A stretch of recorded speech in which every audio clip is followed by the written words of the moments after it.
godina Baalee Bahaa aanaa Gololchaa ganda Bullaallaa Kaajawaa jedhamutti balaa sigiga lafaa namoota albuuda baasan irra gaheen hanga ammaatti lubbuun namoota 7 yoo darbu 11 ammoo miidhaman. Balaan kun kibxata kaleessaa kan mudate tahuu itti gaafatamaan waajjira kominikeeshinii aanaa Gololchaa obbo Shallamaa Tacaanaa BBC'tti himaniiru. Namootni miidhaan irra gahe karaa seeraan alaatiin albuuda baasuuf yaalaa kanneen turanidha jedhu. Waayilakoo maatii olaanaatu dubbise. Yaa namoota yoo xiqqaate naannoo lubbuu nama 7 dhabneetiin jirra. Namni suni namootuma naannoo san jiraatan gandacha irra jiraatan achirratti albuuda baasuu kanarratti bobba'anii akka carraa iddoon suni gaara Kubbaayootti dhihaata. Bosona guddaa qaba, qilee guddaa qaba. Achirraan humnaan kan qilee kana qotanii too'ii albuuda barbaachatti gara keessatti seenanii kanaan biyyeen dhakaan itti jiguudhaan lubbuun isaanii akka darbu kan ta'e. Jalqaba irratti ministeerri albuuda federaalaa ogeeyyisaa ministeera waajjira albuuda godina Baalee Bahaa wajjin ta'uudhaan qorannoo garaagaraa naannoo sanitti geggeessaa ture. Kanarraa ka'uudhaan hawaasni iddoo sanatti albuudni ni argamaa, gosa albuudaa garaagaraatu jira jechuudhaan iddoo sanitti beekamtii aanaatiin ala beekamtii godinaatiin ala hayyama tokko malee hojii albuuda baasu san irratti gareedhaan wal gurmeessanii achirratti kan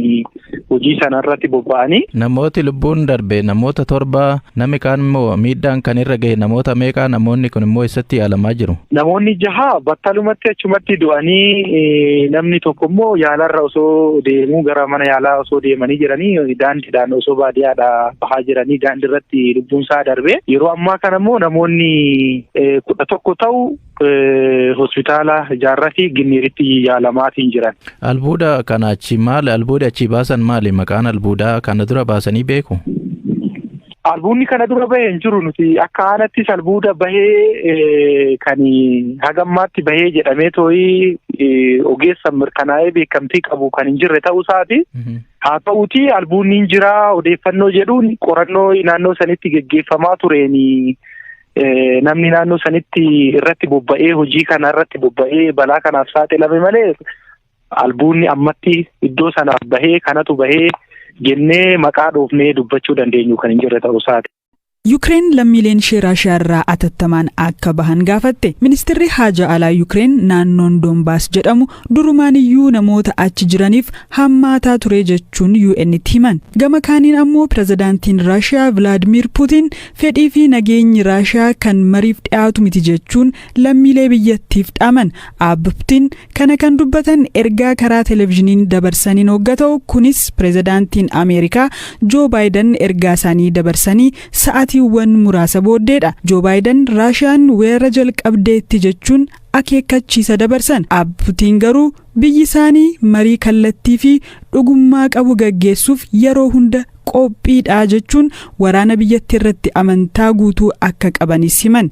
Taatee dhiyeenya kanaa hordofees biyyoonni lixaa biyyattii irratti qoqqobbiiwwan garaagaraa kahaniiru. Pirezidaant Baayiden mootummaa Raashiyaa tajaajila faayinaansii biyyoota lixaarraa kunneerraa jedhan. Wiixata darbee Putin loltoonni isaanii nagaa haa kabachiisan jechuun gara naannolee fottoquuf waraanan Dooneeskii fi Luhaanskii haa galaniif ajajan. Ameerikaan tarkaanfii Raashiyaa kana waan hiikan qabne jette.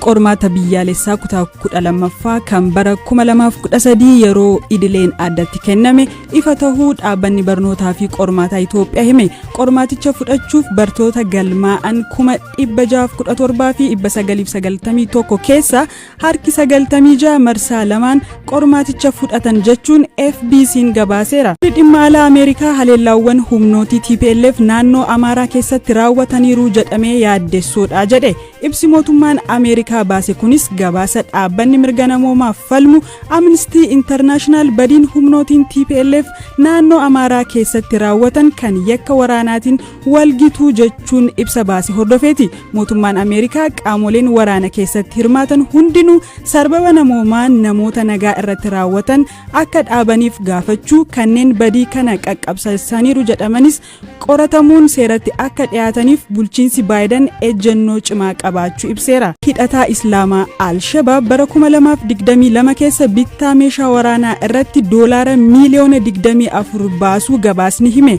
Gareen qorannoo Moqaadishootti argamuu fi Hiraal Institute jedhamu gareen hidhataa Al-Shabaab kuni Al-Qaayidaa waliin hidhata kan qabu yoo ta'u waggaatti galii doolaara miiliyoona 180 qabaa jedheera. Deessa biraattiin darba manneen hidhaa Saawud Arabiyaatti lammiileen Itoophiyaa kumaatamaan lakkaa'aman dararaa hamaa keessa jiraachuu erga himachuu eegalanii bubbulaniiru.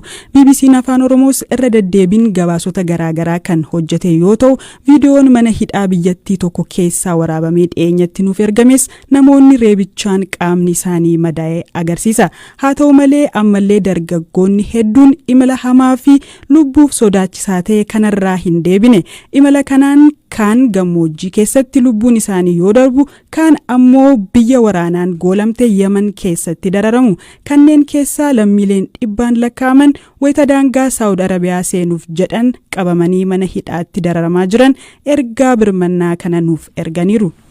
Hussein Belto Kurkurru jedhama godina Baalee Baattiin dhaladhee mana hidhaa Saawud Arabiyaa godina Naajiran mana hidhaa Sijin Ammii jedhamu Ambara lamarraan bilbile. Saawud Arabiyaa daangaa irratti qabamne Saawud Arabiyaa odoo ol seenaa jirru biyya Yamanii fi daangaa huduuda Yamanii fi Saawudii jechuudha. Nun amma namni mana hidhaa kana keessatti argamu nama 398 mana silaa gartee nama 150 caalaa itti hidhamuun hin malle keessatti nama 398 kanaan hidhamnee jirra.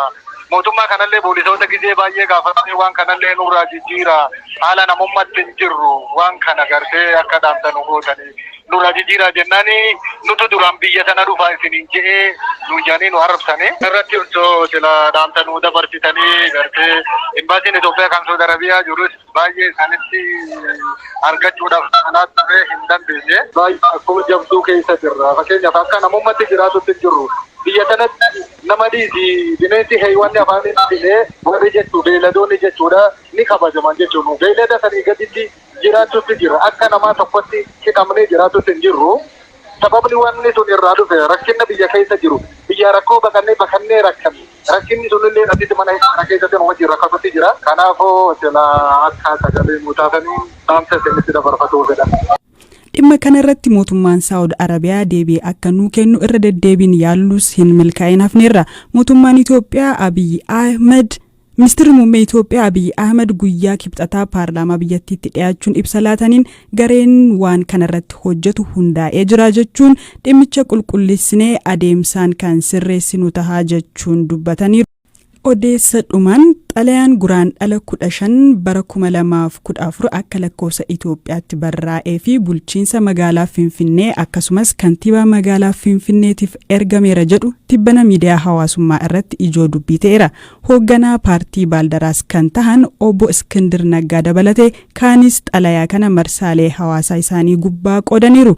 Xalayaan dhaabbata hordoftoota amantii waaqeffannaa Finfinnee irraa akka barraa'e akeeku kun bakki waaqeffannaa hora Finfinnee iddoo duratti akka deebi'u akkasumas abbummaan qabiyyee hulluuqoo kormaa yookaan addabaabaayii masqalaa akka kennamuuf kan gaafatudha. Xalayaa kana eenyutu barreesse? Dhimmicha qulqulleessuuf dhaabbilee hordoftoota amantii waaqeffannaa jedhuun biyyattii keessa hundaa'anii jiran lamatti bilbilee jirra. Hoogganaa waldaa isa tokko kan ta'an Dr. Qana'aa Lammii Waahilakoo Maatii Olaanaatti kana jedhan. Quban qabnu otoon taane nuti gama keenyaanii waggaan 3 darbeera hordofaa jirra. Xalayaas galchine taakkalaa uumaa eddii deeme boodammoo xalayaan sun ittiin fufne bade jedhanii galchine hordofaa jirra. Beellama 3ffaarra jirra. Amma nuti xalayaammoo akkasitti pirootokoolii qabatee galemmoo nuti maxxansuu hin barbaanne malee amma nuti achitti deddeebinee waa'ee lafa sanaa qofa otoon taane isas dabalatee wanni ta'uu qabaa. Iddoon awwaalchaa nuu kennamuu qabaa. Bakki galmatti ijaarrannu kifila katamaa 11 keessaayyuu nuu kennamuu qabaa. Lafti sunis kabajamuu qabaa. Bu'urri isaa kan keenyadha. Jenneetiyyi akkasitti qaata kanaan dura galchineetoo hordofaa jirraa. Inni kun immoo amma kaleessa akkasitti galchine jedhanii baasanii egaa nuti kanarratti mormii hin qabnu. Kana gochuu isaaniitti humna dabalataa nuu ta'e hin ta'a. Yoommoo sababa isaaniitiin immoo warri nu harkaa fuudhanii isin meeqaa isin maalidha jedhanii nu harkatti qabuuf jedhu yoo ta'e haala jiru jaroota hin hubachiifna. Waldaan gargar waan ta'eef sana beekuudhaaf nuti dirqama siin qabnu jechuu kooti. Nuti garuu sooshaal miidiyaa irratti baasuu otoo hin taane akchuwaalii lafarratti hojjechaa jirra bulchiinsa magaalaa Finfinnee wajjin jechuu kooti. Obbo Lammii Ba'ii gama isaaniin dhimma kanarratti quba akka hin qabne himu. Xalayaa ba'uusaa miidiyaadhuma hawaasaa gubbaarratti agarreenus akka nama tokkotti akka waliigalaatti immoo akka dhaabbata keenyattis waan irraa beennus hin jiru. Maqaa dhaabbata amantii akkana jedhamus dhageenyee hin beeknu hormaan dura. Dhaabbata hordoftoota amantii waaqeffannaa jechuun qaama seerummaa argatee hojii amantii waaqeffannaa giddugaleessummaa tokkoon gaggeessuu erga jalqabe akkasumas immoo barnoota amantii waaqeffannaa diriirtee dhalootaan ga'u erga jalqabe gara waggaa 9 guunnee jirra. Kana gidduutti dhaabbata akkana jedhamus hin dhageenye hin agarreesi. Xalayaa kaleessa bahe kana kan baase dhaabbata hordoftoota amantii waaqeffannaa Finfinnee kan jedhudha. Nama Shuumii Masqalee Gadaa jedhamu hojii gaggeessaa jedha. Waan kana hin beektanii nama kana hoo hin beektanii akkamitti wallaal ture? Agartee nuti gurmoofnee hojii amantii waaqeffannaa kana akka biyyaatti yeroo gaggeessinu waan hunda hin beekne jechuu hin danda'amu. Agartee hamma waggaa laallu miidiyaa hawaasaa gubbaarratti agarree nama kanas hin beeku. Namoonni waan kana maxxansanis waaqeffattoota nutti fakkaanne kan namni baay'een agartee yeroo waan tokko kan mul'atuuf yeroo waan tokko qorre kan callisu hin baay'ata. Nuti garuu rakkoo hedduu waggaa galmoonni amantii waaqeffannaa Oromiyaa keessattis Finfinnee keessattis iddoo dhabnee yeroo rakkataa turre yeroo immoo hidhamaa dhaloonni keenya hidhamaa turree fi karaa adda addaatiin iyyataa fi watwaataa turre qaamni amma gadi ba'ee dubbate kun kan dubbate hin jiru. Dhimma immoo lukkoo kormaa yookaan immoo masqala addababee jedhamu kana nuti dirrees gaafannee hin beeknu. Malkaan Oromootiif tulluun Oromoo ulfoon Oromoo akka kabajamu akka waliigalaatti akka Oromoo tokkottis akka hordofaa amantii tokkottis abbummaan akkuma jirutti haa kabajamu akkuma jennutti ta'ee kan gaafataa jiru nuti iddoo galma amantii waaqeffannaati. Iddoo itti waaqeffannuu hin dhabne bardirree galma dhabne amma barnu namni tokko jiraachuudhaaf amantiin tokko jiraachuudhaaf dursa galma itti amantii waaqeffannaa geggeeffatu san qabaachuu qaba. Gaaddisa waaqeffattoonni itti ol ga'an qabaachuu qaba. Naannoo adda addaatti waaqeffattoonni maanguddoo hanga dargaggoodhattu yeroo du'anii rakkataa turlee fi awwaalcha isaanii awwaaluu dhabnee guyyaa 2-3 bulchinee ooyiruu isaanii keessatti awwaala turre qaamni dubbatan jiru. Yeroo aadaa bargaa tokko isin warri BBC Afaan Oromoo kunillee maxxansitanii turtanii yeroo obbo Abdiisaa Sarmuu boqotan tokko wanni waliigalaadhaa jiru namoonni yaada kana amma kaasan maaliif akka kaasan hin barree. Lukkoo kormaa dirree Oromoo ta'uu duratti hin beekama. Warri Finfinnee Oromoo ta'uu hin beekama. Amma galma tokko kanumarraa kaanetti galma amantii waaqeffannaa warra Finfinnee kan jedhamu Finfinnee keessatti hojii amantii waaqeffannaa amma geggeechaa jira. Garuu maqaan kun duudhaa fi eenyummaa Oromootiin waa wal qabatu moggaafannee malee kan nuti bakka dirree masqalaa san mormiidhaaf yookaan immoo dirree kana keenya jenneettis wanti gadi baane amma hin jiru. Isa naannoo Amaaraa keessatti dhuma baatii hagayyaaf jalqaba baatii fulbaanaa gidduutti hidhattoota adda bilisummaa uummata Tigraay waliin hidhata qabaniin humnaan gudeeddiif ajjeechaan gaggeeffame jechuun kan Amnesty International gabaase kan akkaan United States yaaddeesse ta'uu dubbi himaan ministirii dantaalaa Ameerikaa Ned Price ibsanii jiru.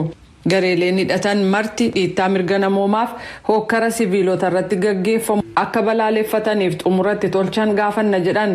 Qorannaa qabatamaan gaggeeffamee ajjeechaa dhaqqabeef itti gaafatamummaan akka jiraatu kunis rakkoo uumameef furmaata lubbuu dheeratu akka ta'u ejjennaa keenya isa cimaa akka ta'etti tura jedhan. Miidhaa dhaqqaban ilaalchisee gabaasa dhiyaatan itti fufuun walitti bu'iinsa waraanaa xumuratti tolchuun barbaachisaa ta'uusaa hubachiisa jedhan Ned Price. Kanneen walitti bu'iinsa kana keessa harka qaban marti hokkaraaf ajjeechaa dhaabuu akka qaban gaafachuus itti fufnaa jedhaniiru. Kana malees gargaarsi dhala namaa kan lubbuu namaa du'arraa oolchu dhorkaa tokko malee akka seenu walitti bu'iinsi jirus karaa nagaan akka furamu gaafachuu itti fufnaa jechuudhaan dubbi himaan ministeera dantaalaa Ameerikaa Ned Price ibsanii jiran. Addunyaa irratti dubartoota sababa sagaagalummaan biyya tokkorraa gara biyya biraatti seeraan ala daddabarsaman kanneen lakkoofsaan hedduu ta'an keessaa dubartoonni Naayijeeriyaa tokko ta'uu dhaabbattoonni tokkummaa mootummootaa beeksisanii jiru. Garuu dubartoonni ofuma isaaniiyyuu yakka akkasii raawwachuu keessaa harka akka qaban beeksisanii jiran. Bara 2014 Latiifaa Ayodele fira ishee dubartii taateetu akka isheen gara Maaleeshiyaatti deemuun barnoota isheetti fuftuuf afeere. Garuu imaltuu hamaa booda Liibiyaa innaa geessu dubartii ishee bulchituutu hojii sagaagalummaa irratti akka bobbaatu na taasisee jechuun dubbatti. Called Helos is those Helos that they now arrange us inside at the back 24. Konkolaataa duubaan banaa Hilux waan jedhan qabu. Karaa duubaa akka teenyu godhu gara nama 24 ta'utu duubaan ta'a. Gabbinaa keessaan immoo nama 8 fe'u. Walitti tuuchaanee dhiibboon teenya. Dubartiin nu bulchitu immoo akka nuti maallaqa isheen gaafanneef konkolaataa Hilux kan biraa fudhattii jette. Hanga guyyaa miliqxee baatu waggaa 4 guutuu gabrummaa sagaagalummaan qabamtee turuu dubbatte. Dhaabbati Naayijeeriyaa keessatti namoota seeraan ala deddeebisuu ittisuuf hundeeffame akka jedhutti namoota seeraan ala nama deddeebisan jedhamuudhaan bara 2019 shakkiin hidhaman keessaa walakkaa akka ta'an dubartoota umriin isaanii guddaa kanneen dubartootaaf shamarran seeraan ala deddeebisan ta'uu ibsee jira. Afrikaa waaltaa keessatti miseensota imala nagaa eegsisuu irratti jiranii qabaman arfan akka gadhiifaman gochuudhaaf hojjetaa akka jiru ta'uu tokkummaan mootummootaa beeksisee jira. Namoonni arfan kan hidhaman gara jalqaba torban kanaatti ture. Arfanuu miseensota waraana Faransaayii yoo ta'an kan hidhamanis wiixata darbe ture.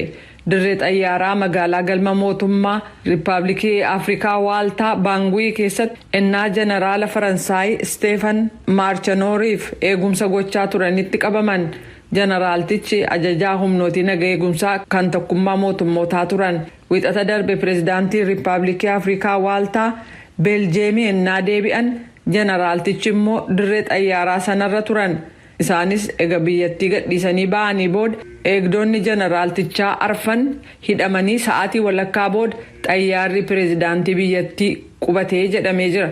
Dubbiimaan tokkummaa mootummootaa Steefan Jaarik kibxata darbe Niw Yoork keessatti oduu gabaastotaaf akka ibsanitti qaamni imala nagaa eegsisuu mootummaa Riippaabilikii Afrikaa Waaltaa wajjin quba kan wal qaban yoo ta'u warra hidhaman arfan gadhiisisuuf hojjechaa jiru. Maaliif akka hidhaman poolisiin ibsa kan hin kennine yoo ta'u suuraan loltoota Faransaayii arfanii meeshaa waraanaa isaaniif waraqaa eenyummaa tokkummaan mootummootaa kenneef miidiyaa hawaasummaa Afrikaa keessaa irratti kan gadhiifame yoo ta'u dhaamsa Faransaayiin pireezidaanticha ajjeesuuf yaalte jedhu waliin ba'ee jira. Kun sagalee Ameerikaa sagantaa afaan Oromooti. Pireezidaantii Yuunaayitid Isteetsi Joo Baayiden caasaa maallaqaa ka biyyootii gama dhiyaa keessaa Raashaa baasuun baankiiwwan gurguddaa kan Raashaarra uggura kaa'anii jiru. Kunis Raashaan seera addunyaa cabsuun Yuukireenii weeraruu waan jalqabdeef deebii kennamee jedhamee jira. Lammiiwwan Yuukireen haleellaa Raashaan irraan ga'uuf jirtuuf qophaa'aa yeroo jiran kanatti pireezidaan Baayiden immoo rakkoo kana ilaalchisee kan dubbatan yoo ta'u kanaafis pireezidaantii Raashaa Vilaadimir Puutiin balaaleffatanii jiru.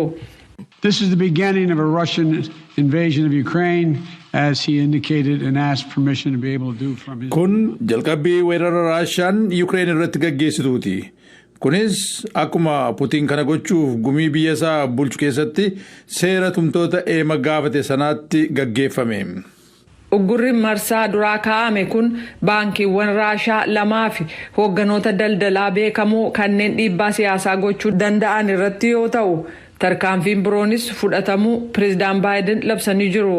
We're implementing full blocking sanctions on 2 large Russian financial institutions, VEB and their military bank. Liqa maallaqaa Raashaan fudhatte irratti uggura waliigalaa hojiirra oolchina. Kana jechuunis mootummaa Raashaa caasaa maallaqa biyyoota gama dhiyaa keessaa kunne jirra. Kana jechuun jedhan Baayiden biyyooti gama dhiyaa keessaa maallaqa argachuu akkasumas gabaa keenya irratti yookaan gabaa warra Awurooppaa irratti liqaa haaraa argatuun daldalachuu hin danda'u jedhan. Gama kaaniin Jaappaanii fi Awustiraaliyaan Raashaan tarkaanfii Yuukireen irratti fudhataa jirtu kanaaf uggura kaa'uun Ameerikaa, Gamtaa Awurooppaa, Kaanaadaa fi Jarmaniitti dabalamuu isaanii roobii har'aa beeksisan. Weerara pireezidaantii Raashaa Vilaadimir Puutiin gaggeessan akka nammaan ittisuuf jecha uggura kana caalaa hatattamaan hojiirra akka ooluuf ministeerri haajaa alaa Yuukireen Dimeetiro Kuleebaan gaafatanii jiru. Oduun har'aaf qabnu kanuma. Godina Baalee Bahaa aanaa Gololchaatti namoonni bakka qorannoo albuudaa fi addaan bahee soqamee qotaa turanii irratti biyyeen jigee namoonni 7 du'aniiru.